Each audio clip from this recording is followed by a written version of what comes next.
ठाउँमा आई गर्ने होइन लफडा गाउँभरिकै मै हुँ सबैभन्दा तगडा यहाँ जेनी हुन सक्छ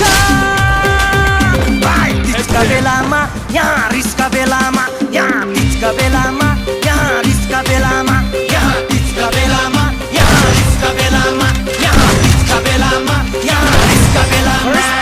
हाम्रो ठाउँमा आई गर्ने होइन लफडा गाउँभरिकै मै हुँ